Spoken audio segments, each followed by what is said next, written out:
Imagine walking along the dusty roads of the ancient world, the shouts of merchants echoing, the murmur of crowded streets, and the deep, distant sound of metal striking metal. And then, through the chaos, one detail catches your eye. A man is holding a small gold coin, raising it carefully toward the light. As he turns it between his fingers, his eyes begin to shine, because he knows something. This is no ordinary piece of gold. This is the Dareikos.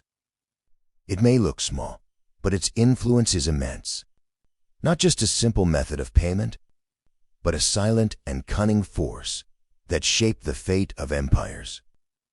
In this video, I'm taking you on a journey through time to explore how gold earned its trust, how the Persian Empire financed its own era, the dark influence of gold on politics and war, and most importantly, how the rivalry between Rome and Persia was waged in the deepest shadows, through money.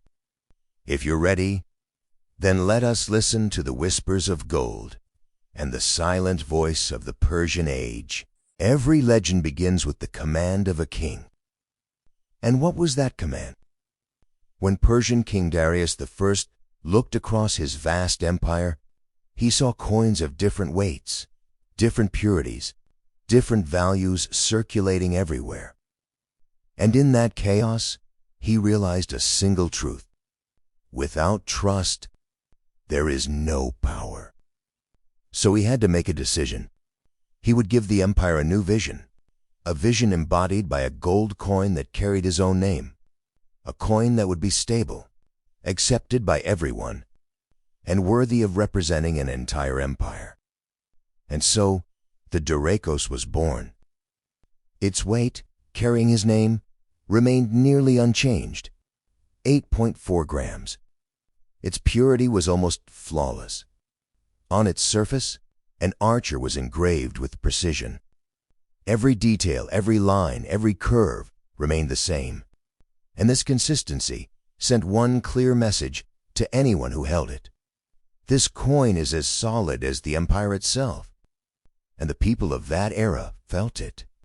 From Sicily to Mesopotamia, from Egypt to Central Asia, the Dareikos was no longer just a medium of exchange. It had become the universal symbol of trust in the ancient world. A single gold coin had transformed into the official ambassador of an entire empire. For a currency to be strong, certain conditions must be met. And the mathematics behind it is simple. A currency is only as strong as the system that stands behind it. What made the Dareikos valuable wasn't just the gold itself, but the enormous administrative machine that carried and sustained it. During the Persian Empire, the realm was divided into regions called satrapies. Each satrapy paid taxes according to its own income and productivity. But these taxes weren't paid only in gold or silver. Grain, wine, livestock, wool, labor, and even specific services were all accepted as forms of taxation. And this is where one of history's most astonishing archives steps onto the stage.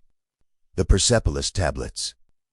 Tens of thousands of clay tablets, each filled with detailed information that still amazes historians today. So what exactly was written on them? Who worked and for how long? Who received rations and in what amount? What each warehouse received? What each satrapy sent to the capital? And in what quantity the system was so meticulously organized, so flawlessly recorded, that it is still studied with admiration by modern economists. Because this order, this discipline, is what allowed the Dareikos to become more than a simple gold coin. It became a symbol of financial trust. The strength of an empire does not begin with its army. It begins with the order of its accounting.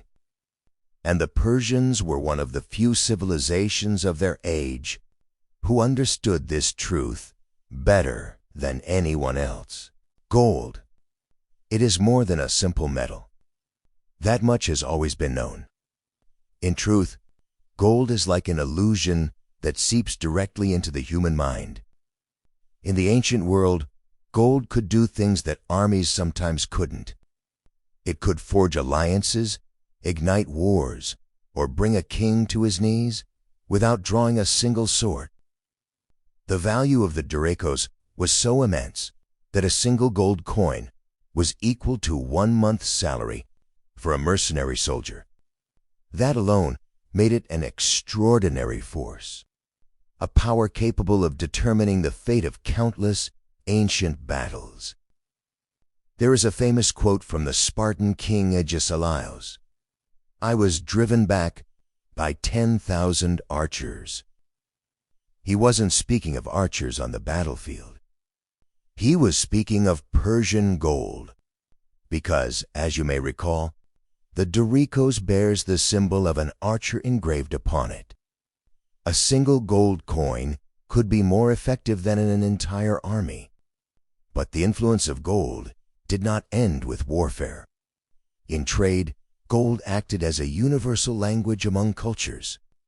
Persian gold was accepted everywhere, from the Mediterranean to the heart of Iran. This gave the Persians a subtle yet profound advantage. Any closed or guarded door could be opened with masterfully crafted gold. Most people imagine the rivalry between Rome and Persia as a story of siege towers, generals, and massive armies. But the real war was far quieter, invisible, cunning, and hidden deep within an epic economic mystery. Rome, through a series of missteps, debased its own silver denarius. The quality of the coin declined, trust began to crack, and inflation surged. Before long, the people had lost confidence in their own state. Meanwhile, the Persians were doing the exact opposite. While Rome was crumbling from within, Persia controlled the Silk Road, the lifeline of luxury. Rome needed its splendor. It needed extravagance. And especially it needed silk, the fabric of Roman pride, which could only be obtained from the Persians. So what happened? Rome kept pouring gold out of its treasury to maintain its luxury, and Persia quietly took all of that gold in. This placed such enormous economic pressure on Rome that the empire appointed special officials just to regulate and monitor trade with Persia. Because Rome had finally understood a crucial truth: Persia is not winning on the battlefield. They are winning in trade.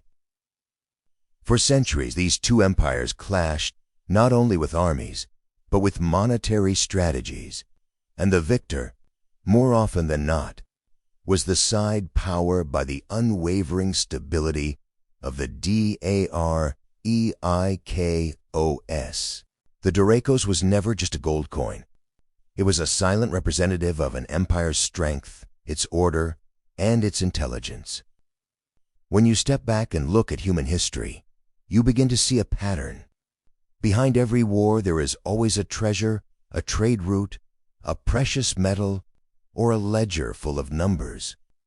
Rome and Persia were two of the greatest examples of this truth. Today, when we look at the global economy, we may think the story has changed its shape. But, in reality, the same question still echoes. Whose money decides whose destiny? And perhaps the answer lies in the eyes of that merchant who held a Dareikos in his hand thousands of years ago. For trust has always been, and will always remain, the greatest power of all.